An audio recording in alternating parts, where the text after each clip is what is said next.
Ediciones del Mercurio y la Fundación para el Progreso les doy la más cordial bienvenida a este lanzamiento del libro El engaño populista de Axel Kaiser y Gloria Álvarez, aquí en el Centro Cívico de Itacura, y agradecerle profundamente al alcalde don Raúl Torrealba por permitirnos estar en su casa.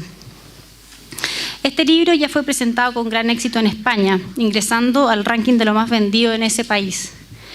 Algo de gran mérito por dos autores extranjeros, quienes nos sorprenden con su estilo directo sobre lo que ellos llaman los males de la política en España y Latinoamérica. Gloria, cientista política, politóloga guatemalteca, actualmente conduce el programa radial Viernes de Gloria en Radio Libertópolis y el programa de televisión HDP en el canal Azteca Guatemala.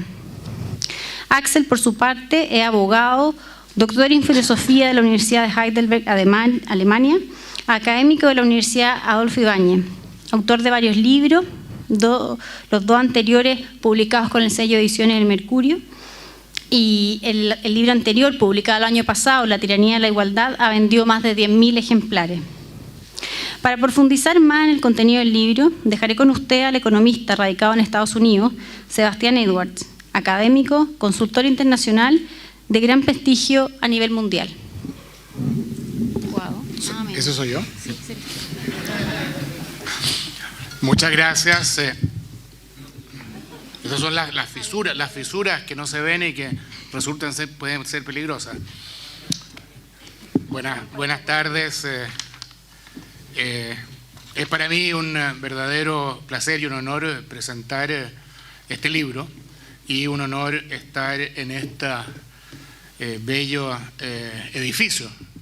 Esta es la comuna en la que yo, la verdad que nací y crecí hasta los 16 años y me conozco esta parte más o menos como la palma de mi mano, y independientemente de dónde me quede a alojar cuando vengo a Santiago, ineludiblemente termino recorriendo estas calles que me traen tantos y tan buenos recuerdos, y quiero felicitar al alcalde y a todo el personal por esta excelente labor.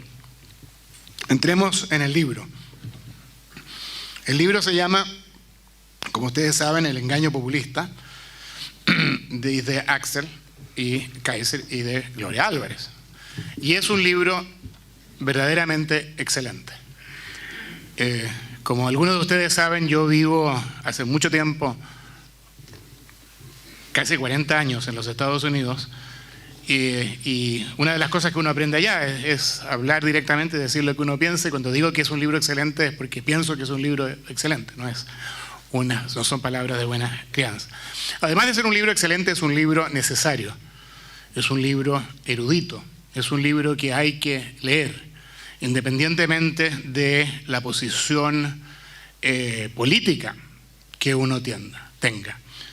Porque es un libro muy profundo, donde Axel y Gloria van desmenuzando la filosofía política, diría yo, siglo XX, las últimas décadas, no, ni siquiera las últimas, mediados, y van hacia atrás, obviamente, a los clásicos, hasta terminar en la situación actual, y van presentando una especie de comparación entre malas políticas y buenas políticas, con un énfasis en la filosofía, y lo que a mí me parece muy importante, un énfasis en el lenguaje, en la importancia del lenguaje, de lo que significan las palabras.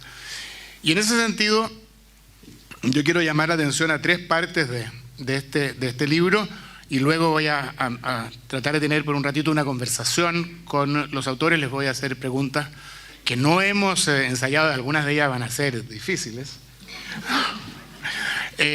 Lo primero que quiero resaltar es, como decía hace un minuto, la importancia del lenguaje y del uso de las palabras, y cómo ciertas palabras son secuestradas con objetivos ideológicos. Y el ejemplo que da el libro en la primera parte es el término neoliberal, y cómo, de haber sido un calificativo que uno podría decir positivo, que denotaba un avance sobre el liberalismo clásico, un calificativo del cual uno debiera sentirse orgulloso. Fue secuestrada esa palabra en el uso del lenguaje de la lucha, de la batalla por las ideas, y terminó siendo un epíteto más bien un insulto. Tú eres un neoliberal, como para terminar una discusión. Y yo creo que es importante entender esto y rescatar ciertos términos. Yo voy a proponer la idea de que nosotros deberíamos tratar de rescatar el término neoliberal, que es un término que, como decía hace un segundo, hoy en día es usado más como un insulto, como dicen los autores en el libro, que como una manera de describir las ideas. Y en ese sentido, yo los insto a que vuelvan atrás y busquen en el internet el artículo de Milton Friedman del año 1951, en que elabora su tesis. No es obviamente el primero que usa el término, y lo usa en un término un poquito diferente a como lo usan los autores, el término de neoliberal. Es un artículo muy corto, son 7 páginas, de febrero del año 51, y donde básicamente dice: este era el liberalismo clásico y nosotros queremos mejorarlo dándole esta nueva capa de funciones reguladoras, impersonales, de cancha pareja, del Estado. Y esto lo llama el neoliberalismo como un calificativo muy positivo. La segunda cosa que quiero instar y resaltar del libro es el capítulo 2, que es un capítulo muy importante y que se llama La hegemonía cultural como fundamento del populismo. Y tiene relación con lo que decía hace un segundo, en el sentido que aquellos que plantean ideas populistas han tratado de influir en el mundo de las políticas públicas, primero a través de la captura de ciertos términos, de cierto lenguaje, y luego a través de influir los canales culturales. Y aquí los autores hacen una excelente discusión sobre el intelectual orgánico en Gramsci y la posición de neomarxista, en que la lucha por el poder no pasa por la lucha de clases típica, mecanicista, de la cual hablaba Marx, sino que es una lucha cultural donde, en vez del obrero iluminado, del cual hablaba Marx y Althusser y Nikos Poulantzas y otros, es el intelectual el principal luchador en esta batalla por las ideas. Y es un capítulo que, si ustedes dijeran, bueno, este es un libro, tengo mucho trabajo, muchas cosas que hacer, no lo voy a leer entero, ¿qué leo? Yo les recomiendo que lean el capítulo 2. Y la última cosa, que también en relación con el libro, es el último capítulo, que es, bueno, y ahora que nos han secuestrado ciertos términos y que la batalla por las ideas y por las políticas públicas ha entrado en el campo cultural, en las universidades. Vemos todas las universidades chilenas, los colegios tomados, las universidades tomadas, todo tomado. Hasta los borrachos están tomados, tan tomados que están tomados. Entonces uno dice, este es el campo de batalla, ¿y qué hacer? Y ahí el libro, nuevamente, obviamente, que recoge las ideas anteriores y dice: lo que hay que hacer es que tenemos que entrar en la batalla de las ideas y combatir las ideas con ideas. Y nosotros tenemos mejores ideas, las ideas de la libertad, las ideas de la democracia, las ideas de no entrometerse en la vida de los demás, son ideas muy poderosas y tenemos que luchar por ellas. Pero si nadie las plantea y nadie toma esas banderas, obviamente que la batalla la vamos a perder. Ahora, yo esto lo he dicho en otras ocasiones, yo creo que la gente que está a favor de la libertad y de la democracia, los liberales o los neoliberales, tratando de rescatar el término como un término positivo, en Chile y en América Latina en general, hemos sido perezosos y nos hemos dejado estar y hemos permitido que la batalla cultural la hemos ignorado, que eso es importante, y por tanto nos hemos retirado. Ahora, es muy injusto que yo les tire las orejas, les jale las orejas, cuando ustedes están acá, porque si están acá es porque están convencidos que esto es verdad. Entonces, a los que hay que decirles que tienen que involucrarse es a la gente que, habiendo sido invitada, no vino. Entonces es un poco... Pero sí creo yo que la Fundación para el Progreso, el surgimiento de nuevas instituciones como esta fundación, que ya se consolida como un centro de pensamiento muy importante, es esencial. Y mientras más de esos centros tengamos, es mejor. Algunos de ustedes saben, yo soy miembro del directorio del CEP, pero me encanta que haya competencia y que haya, mientras más FPP y CEP y Libertad y Desarrollo y Libertad, y lo de Felipe Larraín, el CLAPES, ¿CLAPES se llama? Sí. El CLAPES, mientras más mejor. La competencia, a nosotros nos gusta la competencia en la economía, nos debería gustar la competencia dentro de aquellos que apoyamos las ideas de la libertad y de la democracia, y debiéramos estar dispuestos siempre a competir y combatir en ese campo de las ideas a los que están en el otro lado. Y en ese sentido tenemos aquí a dos autores jóvenes, ustedes los miran, son jóvenes de verdad, y que están, pero miren a Gloria, tiene unos ojos increíbles, y Axel, pero son dos personas. ¿Tiene ojos bonitos, Axel? Axel también tiene ojos bonitos, no tan bonitos, pero tiene ojos bonitos.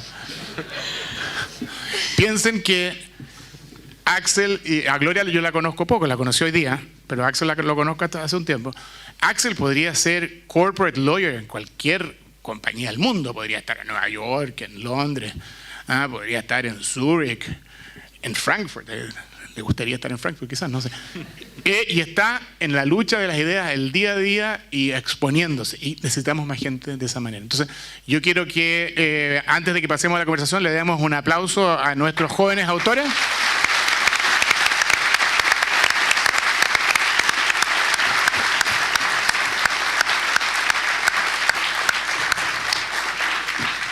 Por animarse y por entrar en esta pelea. Entonces lo que vamos a hacer ahora, yo les voy a hacer preguntas. Yo les mandé un mail en la mañana y les dije, así vamos a operar. Yo voy a hablar unos minutitos y después les voy a hacer preguntas. Algunas preguntas a los dos, algunas preguntas individuales, y ojalá que ellos contesten corto. Y yo sé que el cóctel es magnífico. Entonces si las respuestas y las preguntas también, si vamos bien, nos alargamos un poco y nos aguantamos el cóctel. Si vamos mal, cancelamos y nos vamos directo al cóctel. Así que ahí está el desafío. Quiero empezar por el principio. Y el principio tiene que ver con lo que decía yo al comenzar, que es con el uso de las palabras. Las palabras son muy poderosas, el lenguaje es poderoso. Y por tanto hay que usarlo con cuidado. Entonces quería empezar, Axel, con una definición de populismo. ¿Cómo definirías tú? Si tu abuelita te pregunta, ¿y tu último libro de qué trata? Abuelita, del populismo. ¿Y qué es el populismo? Y supongamos que tu abuelita, yo siempre pienso en mi abuela, que era una educadora, es decir, una persona que entiende, no es como... ya. ¿Cómo definimos populismo? ¿Cómo se lo explicaría a mi abuela el término populismo? Podría ser tal vez una metáfora de la vida familiar y se lo aclararía rápidamente, pero lo cierto es que probablemente se parece a la definición que alguna vez dio la Corte Suprema de la pornografía, en un famoso fallo donde dijo, sabemos lo que es cuando lo vemos, básicamente. El populismo no tiene una definición exacta que no sea controvertida en la literatura, sí hay elementos, y con esto voy cerrando para no hacer una respuesta muy larga. Hay elementos, nosotros identificamos en el primer capítulo un par de características, 5 básicamente, de lo que consideramos la mentalidad populista. Y algunos de esos elementos son, como se ha expresado al menos en América Latina, en España, en fin, un radical antiliberalismo, esta cosa de la etiqueta del neoliberalismo, la paranoia antineoliberal, muchas veces se encarna una obsesión igualitaria y promesas que no se pueden cumplir, que son demagógicas desde el punto de vista económico. Yo a mi abuela le diría, mire, es cuando le prometen cosas que no les pueden cumplir. Tal vez me diría, pero tu abuelo entonces era populista. No sé, pero... y por ahí va la cosa, no sé. Pero es una pregunta muy tricky. Gloria, esa la última parte fue genial, ¿no? No, yo creo que la idea de que es que tiene el elemento central son promesas incumplibles. Pero Gloria, a ver qué podemos agregar a lo que dijo Axel. Bueno, yo a mi abuela le diría, es el encanto, es la mentira, es la pasión por la cual tanta gente votó y apoyó, más que votar, porque eso no fue por vía democrática, que entrara Fidel Castro y secuestrara la isla, y la razón por la cual después, cuando su familia se quedó peleando, usted ya no pudo entrar de vuelta a Cuba, ni siquiera para ir a ver a su propia madre morir. Y es ese mismo populismo que, habiendo estancado a Cuba desde el año 59, vuelve a surgir en Venezuela y vuelve a surgir tantas veces, y la gente sigue creyendo en estas promesas por ese mismo hechizo y ese encanto que tiene toda una estrategia de manipulación psicológica. Ok, eso me gustaron las dos respuestas porque me permiten seguir avanzando en la conversación.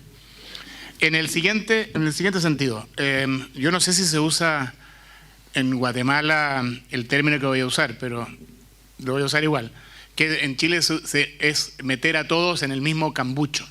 ¿Cambucho es como se usa? Canasta. Entonces, Gloria habló de Fidel, y Fidel tiene un rol muy prominente en la portada del libro, está arriba como en la cúspide de la pirámide. Está Pablo Iglesias, la señora K, Evo, Hugo, Correa, Lula y Michelle Bachelet. Axel, ¿tú crees que de verdad es útil meterlos a todos en el mismo cambucho? No estamos, por explicarle a la abuelita, hilando demasiado grueso. Más que esa pregunta, más específico, ¿cómo calificarías los distintos grados de populismo? Porque ciertamente, no creo que, bueno, no sé, puede haber alguien en la audiencia, pero es difícil decir que Fidel Castro y Lula son parecidos, son lo mismo, porque digamos, hay una diferencia enorme. ¿Cuán útil o cuánto debiera uno intentar sacarlos de este cambucho y ponerlos como en un arcoíris más bien?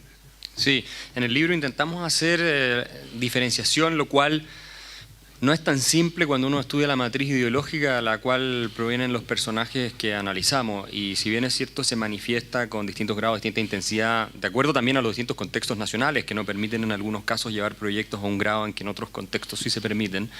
Y por tanto, en el caso de Fidel, por ejemplo, que es el emblema y que sabemos que es referente de buena parte de la izquierda latinoamericana, hay un componente ideológico que es este marxismo, en fin, que también se sigue en los otros países, pero obviamente, o en las otras figuras, pero obviamente no en la misma intensidad, y donde tuvimos el desafío en el libro fue cómo distinguir el factor ideológico de la práctica populista propiamente tal. O sea, es muy difícil. Y hay autores que lo dicen, no es lo mismo, un populismo puede ser no ideológico, digamos, o sea, puede ser ideológicamente o una pura práctica para llegar al poder, en fin, irresponsabilidad, y también puede tener un componente ideológico. Hay autores que comparan el nazismo como una doctrina populista, ideológica al mismo tiempo, y así. Entonces no se puede poner a todo en el mismo saco, estoy totalmente de acuerdo, no se puede. Intentamos hacer los matices y las diferenciaciones dentro del libro, y anunciamos ya en la entrada, no las primeras páginas del libro, que por cierto este es un libro que hace un esfuerzo por explicar, pero que no puede ser por ningún motivo un esfuerzo completo, y puede ser obviamente complementado y corregido si es necesario hacerlo más adelante. Gloria, siguiendo en esto de no ponerlos a todos en el mismo cambucho, yo creo que la audiencia no está tan familiarizada con Centroamérica. Ciertamente sí con la expresión más de izquierda, que fue Nicaragua bajo el sandinismo, y ahora el regreso desde hace ya un tiempo de Daniel Ortega. ¿Por qué no nos das una mini pequeña como radiografía del populismo en Centroamérica y qué lecciones podría uno en el resto de las Américas aprender sobre ese tema? Ok, Centroamérica básicamente ingresa a su primer periodo de democracia civil en los años 80. De ahí para atrás, todos nuestros países fueron gobernados por dictaduras militares. Por ejemplo, la constitución de mi país tiene mi edad, es del 85, y a partir de los gobiernos civiles y democráticos, El Salvador fue el único país que consolidó un bipartidismo con Arena y el Frente de Farabundo Martí, el FMLN, que actualmente gobierna. En Nicaragua, obviamente, después del sandinismo, tiene también un intento hacia la derecha con Violeta Chamorro, pero regresa otra vez a ese socialismo radical con un Daniel Ortega que ahora es mucho más hábil. Yo les diría que Nicaragua, después de Venezuela, es el país más crítico en cuanto al populismo y la falta de libertad de expresión y la pobreza que hay en la región. Obviamente Costa Rica, pues ha sido el más equilibrado en cuestiones políticas, siempre hacia una tendencia más socialdemócrata que de libertad de mercado, y Guatemala creo que es el ejemplo más nefasto de todos. Teniendo un país tan multicultural, diverso, donde los indígenas entrado del siglo XX tenían prohibido acumular propiedad privada por algo tan absurdo como su color de piel. Desde el 85 para acá hemos tenido consecutivamente gobiernos que no tienen una ideología definida, más bien los partidos políticos en Guatemala nacen, crecen y si no llegan al poder se mueren, y no hay ideologías, hay populismo de todos los colores, y esto estalló el año pasado porque cada gobierno que llegaba robaba más y robaba más, hasta que el descaro fue a tal punto que ya la ciudadanía se hartó en el año pasado. Entonces, si bien es cierto, todo ese resentimiento de las guerrillas marxistas que vivió Centroamérica, en Guatemala, en El Salvador, en Nicaragua, hoy por hoy se expresa dentro de una sociedad que pues sufre bastante violencia y los derechos individuales no son respetados por igual. Bien. Lo que dijo Gloria me permite pasar al próximo punto de nuestra conversación, y tiene varias ramificaciones. Le voy a preguntar a Axel. Populismos de derecha, Donald Trump, Brexit, ustedes hablan de eso, pero hablan menos. Una razón por la cual habla menos es que a lo mejor Latinoamérica está inmune al populismo de derecha, pero estamos viendo que el resto del mundo no lo es. Entonces, ¿por qué no nos hablas un poquito de tu idea de los populismos de derecha? Sí, me parece que no hablamos en el libro de Donald Trump y de esos casos, ni de los populismos europeos tipo Le Pen o esos movimientos que están surgiendo como la espuma, además, en varios países de Europa. Podemos sí está analizado, por supuesto. Sí, ya vamos a llegar a sí, Podemos. Porque habríamos tenido que escribir mucho más y el libro ya era lo suficientemente largo, pero la verdad es que se enfoca al caso del populismo en Hispanoamérica y América Latina, digamos. Esa es una razón. Mi percepción del populismo, lo que distingue el populismo de derecha en general, creo que son componentes más bien, donde uno podría decir populistas de derecha, más bien nacionalistas, pero que reivindican esto que se vio en el caso de UKIP, por ejemplo, en el tema del Brexit, cuando los acusan de populistas por esta retórica versus los inmigrantes, que en algunos escenarios se presentó muy extrema. Pero también si uno analiza Le Pen, por ejemplo, en Francia, no son liberales en lo económico. O sea, los populistas llamados de derecha, aunque hay gente que puede argumentar que tal vez Fujimori podría caber ahí, Menem hasta cierto punto también, pero en términos generales no son amistosos tampoco con el libre mercado. Por lo menos Le Pen no tiene un programa de libre mercado. El programa de UKIP es un poco más partido del libre mercado, pero por otro lado está pensando en el proteccionismo para la industria del acero, en fin, hay un montón de cosas. Y Donald Trump, ni hablar. Donald Trump dice que los problemas de Estados Unidos son por culpa de los mexicanos que están entrando y que finalmente va a hacer una guerra comercial con China para Let's Make America Great Again, cuando al final va a lograr todo lo contrario. Pero y con esto cierro, esa reivindicación de lo nacional, de la identidad y la división, ya no tanto en un tema de la clase social como los oligarcas o los que están explotando al otro, sino como más bien al extranjero. Creo que esa es una de las características centrales de lo que podría considerarse populismo de derecha. Gloria, populismo de derecha. Sí, el populismo de derecha, por ejemplo, en los casos centroamericanos es un gran aliado del narcotráfico. Le siguen la carrera a la izquierda en ver quién es el mejor Santa Claus para regalar cuestiones con dinero ajeno, porque no se ha hecho un trabajo por parte de la derecha. Pero a ver, ¿qué es derecha? Es mercantilismo, es el mercantilismo que empezó a gobernar en los 90, que prometió que finalmente, después de la caída del muro de Berlín, iba a haber riqueza para todo el mundo, y al final fue un efecto embudo, donde las privatizaciones que se dieron, sobre todo, vuelvo al caso de Centroamérica, fueron para los los compadres, para los amigos del presidente de turno. Entonces, ¿qué pasó? Que hubo un efecto embudo de crecimiento y la gente se hartó porque no recibió esos beneficios que le fueron prometidos. Claro, la derecha no tiene un aliado natural en su concepción neomarxista de una lucha de clases o de redistribuir la riqueza, pero a la hora de gobernar se ha portado igual de corrupta. Fuertes palabras, ¿no? La derecha a la hora de gobernar ha sido igual de corrupta. En Centroamérica. En Centroamérica. En Centroamérica. No. Una cosa, era implícito, era obvio que yo decía, una cosa que yo siempre he repetido aquí en las entrevistas es recordar que ustedes están en el mejor país de la región y que ustedes tienen que ver el resto de todos nosotros y los demás como algo que está debajo de donde está Chile. Entonces, mucha gente cuando yo voy, por ejemplo, en España, ¿no? Es que España no es Centroamérica, por supuesto que no lo es. Pero también hay mucha gente que quiere vivir de lo gratis. O sea, hay cuestiones que obviamente van a ser particulares de cada país, pero siempre tengan eso en mente. Cuando ustedes volteen a ver Latinoamérica, están volteando a ver algo que está peor de donde están los chilenos parados. Eso es muy, muy cierto y muy importante. Quiero volver al tema del lenguaje, que creo que es central en este libro. Quizás no era el propósito inicial, pero es muy, muy importante. Y quiero preguntarte, Axel, no quiero, a ver, déjame ir para atrás. Me parece que es una mala estrategia usar el término populista en forma demasiado amplia.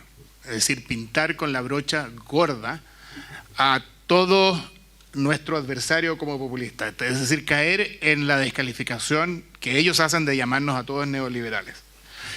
Y en ese sentido te quiero preguntar si tú crees que hay una izquierda no populista o toda la izquierda siempre populista, es decir, podríamos usar en forma de intercambiar libremente populismo, digamos, si yo agarro tu libro y le hago en Word un cambio de palabra y digo, cada vez que aparece populismo, ponga izquierda. ¿Tú quedarías contento? No, pero ciertamente que todos los casos que analizamos... Bueno, porque es un libro sobre eso. Exacto, es un libro sobre eso.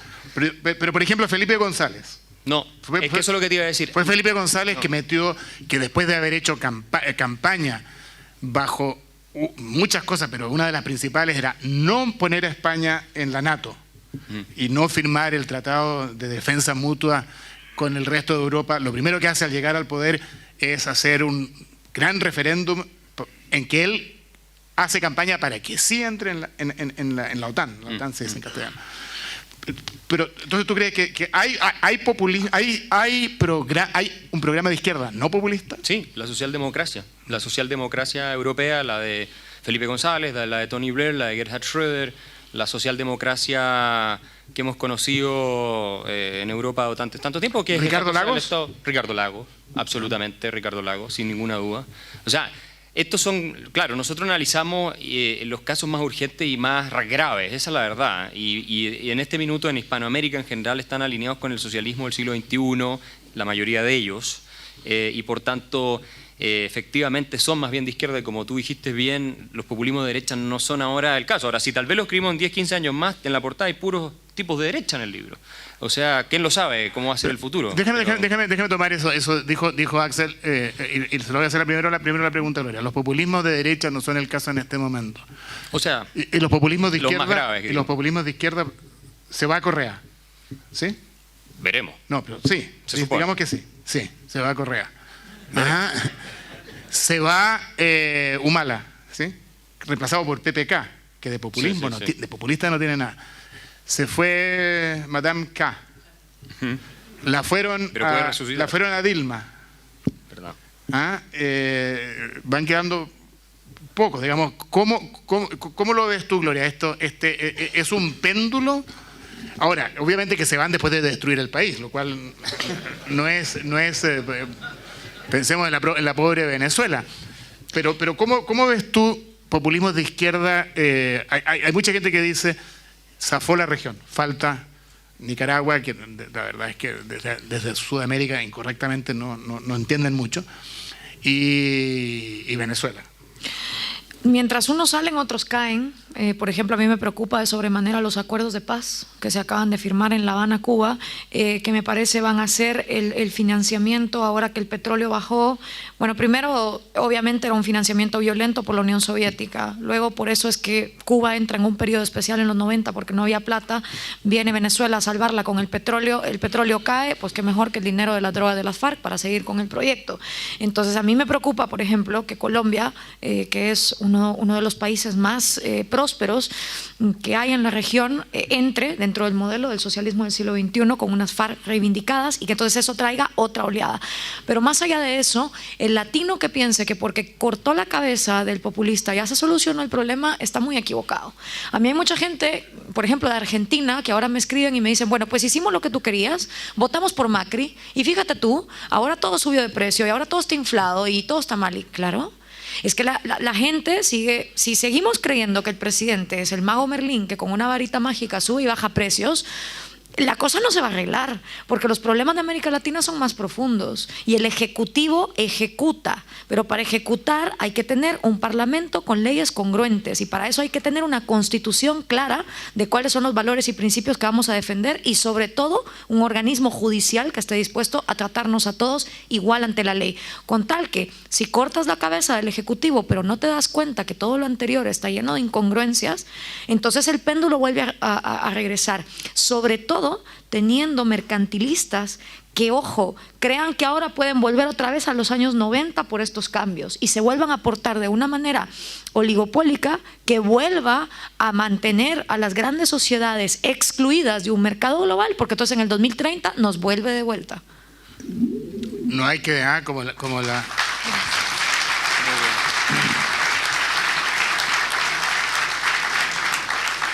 Estamos llegando a la hora límite, no por falta, no por respuestas poco vehementes, como acabamos de ver. Los autores son de una gran articulación en sus respuestas y de una vehemencia adecuada, pero el cóctel nos llama. Así que voy a hacer dos preguntas. Una más difícil, no, ninguna es muy difícil. ¿Qué gatilla el populismo?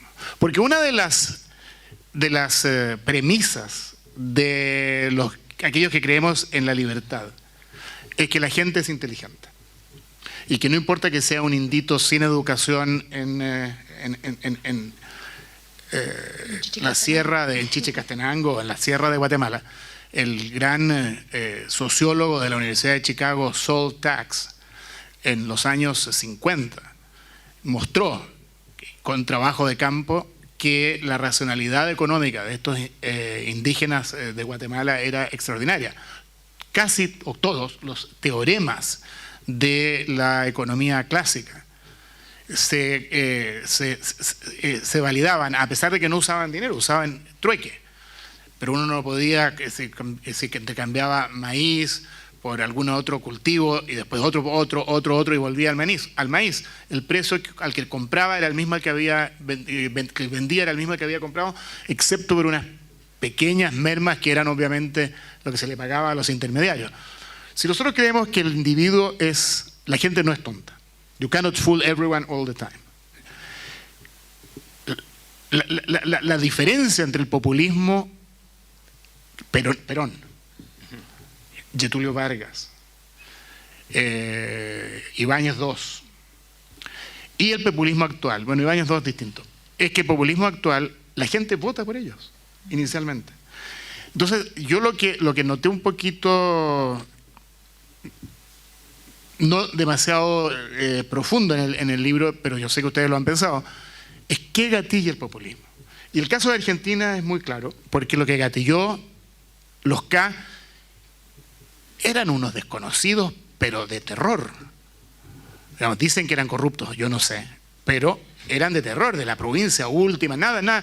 Y lo que lo gatilló fue una crisis descomunal, creada, o producida, o alimentada, o percibida, que fue creada por la convertibilidad del 1 a 1, etcétera, etcétera. ¿Cómo empieza la dinámica del populismo? Con un cierto malestar, ¿cómo ataja uno el malestar antes de tiempo? Porque lo que dice Gloria, cortarle la cabeza, es medio drástico. Mucho mejor es que no levante cabeza, que nunca nadie lo apoye. ¿Cómo es esto de la etapa? ¿Cómo nace y cómo lo evitamos? Y yo creo que nosotros, que somos amigos, algunos de nosotros, Juan Andrés Fontaine, de Domingo Cavallo, nosotros que fuimos amigos de ellos tenemos que reconocer, los que en cierto modo responden al gran fracaso de ese proyecto argentino que lo hemos analizado. Pero háblenme ustedes de esto. ¿Qué mantiene vivo el populismo? No, ¿Y cómo empieza? No que lo mantiene vivo, ¿cómo empieza? Porque los venezolanos después del Caracazo votaron por Caldera. La gente se olvida de que Chávez no inventó populismo en Venezuela, fue Caldera. Y lo indultó. Después del Caracazo, ¿ya? Entonces, viene Carlos Andrés Pérez y trata de hacer algo y lo hace mal. Tenía buenos ministros, Moisés Naim, magnífico, lo hizo mal. Entonces, es importante, yo creo, entender que nace porque algo quizás hacemos mal nosotros, ¿o no? Bueno, el enfoque que tomamos nosotros en el libro es precisamente lo que tú comentabas al principio, que tiene que ver con la influencia de cierto tipo de ideas en la sociedad, que producido un determinado contexto de crisis, lo que sea, obviamente afloran y pones a líderes populistas en el poder. Y tú decías, la gente racional en sus decisiones económicas, eso es cierto. Pero hay un libro interesante que nosotros citamos de Bryan Caplan que se llama The Myth of the Rational Voter, el mito del votante racional, donde él argumenta que las personas no son racionales, son racionalmente irracionales cuando votan, en el sentido de que se dejan llevar mucho por emociones, por cosas que los hacen sentir bien, discursos que son fáciles y que atacan. Steven Pinker, que es el profesor de la Universidad de Harvard, lo analiza también, que atacan eso que, voy a citar muchos autores, perdón, pero están en el libro. Yo dije, es un libro erudito. Sí. Lo que Daniel Kahneman también habla del sistema 1 y el sistema 2, cómo funciona nuestro cerebro, que es el sistema más emocional, básico, que requiere menos energía, y el sistema 2 que es mucho más complejo. Y una de las cosas que tal vez, y ahí nosotros tenemos que hacer un mucho mejor trabajo, y que ellos recomiendan, es bien interesante, lo dice Kaplan, lo dice el mismo Pinker, es instruir a la población en materias de economía básica, por ejemplo. Y tú te das cuenta incluso dentro de tu círculo, y esto no hay que ser un economista sofisticado, de que hay principios elementales de la economía, como que las relaciones de intercambio no son un juego suma cero, que mucha gente incluso con grados académicos no entiende. Y yo creo que ahí hay una tarea pendiente que no hemos hecho. Fomis decía que si la gente entendiera la economía no existiría ni un socialista, básicamente. O sea, los socialistas nunca llegarían al poder. Yo creo que una parte del trabajo pasa por ahí, y por esa batalla de las ideas cultural de la que tú hablabas al principio. Ese fue más bien el enfoque que nosotros tomamos en el libro como lo que nos parece, porque de lo contrario, estas crisis pueden producirse, ¿te fijas? O sea, no es difícil tener un país que para siempre esté siempre en estabilidad económica, no va a existir. La gracia es que no te llegue un populista de esos que te destruyen todo después. Ya, última pregunta, vamos a empezar con Gloria. Rajoy. España. Ustedes dedican una parte importante a hablar de Pablo Iglesias, de la llegada de las ideas populistas a España. Hubo elecciones ahora, este fin de semana, y el PP sacó una mayoría parcial, pero no puede armar gobierno. ¿Cómo ven ustedes el desarrollo? ¿Creen que es el comienzo del fin del populismo en España? ¿Es una primera batalla? ¿Qué más hay que hacer? ¿Cómo ven a España dentro de este contexto? Yo percibo que el votante español se siente como paralizado entre la espada y la pared, porque realmente hay un gran descontento por los casos de corrupción del PP. Hay también un descontento con la izquierda tradicional, pero ciertamente con la crisis humanitaria que empezó a desenvolverse en Venezuela, también había un miedo y un riesgo a votar a Pablo Iglesias. Entonces ya es un voto con ninguna esperanza, o ya ni siquiera es tengo que votar al menos malo de las opciones entre las que tengo. Creo que esa es la percepción que a mí me dejó esta reciente visita que fuimos a España, que miraba mucha gente diciendo: no me importa si Pablo Iglesias es bueno o es malo, pero es que ya estoy cansado del PP y del PSOE.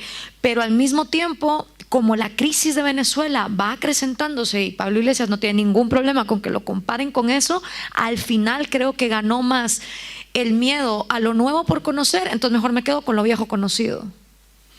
Bien, bueno, con eso vamos a agradecerle a nuestros autores por habernos dado un excelente libro. Esto es Comida para el Intelecto. Como les decía, les recomiendo que lo lean de principio a fin. Es un libro importante, necesario, erudito, y que los queremos felicitar y agradecerles por habernos permitido y permitir a un gran público leer esta obra que va a tener mucha influencia. Muchas gracias. Gracias. Yo quiero agradecer también a Sebastián,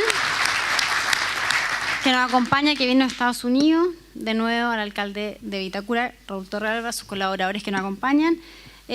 Gracias a Axel y Gloria por estar acá, por acompañarnos. No sé si tienen algo que decir muy brevemente. Muy brevemente antes de terminar. Yo quiero agradecerle a Sebastián por esta presentación desafiante, entretenida, por haber venido a presentar nuestro libro desde Estados Unidos. Es un honor que tú hayas presentado nuestro libro, es un gran gesto además, y estamos muy contentos de tenerte, y agradecerle al alcalde por haber facilitado este evento. Y, por supuesto, Consuelo, a ti.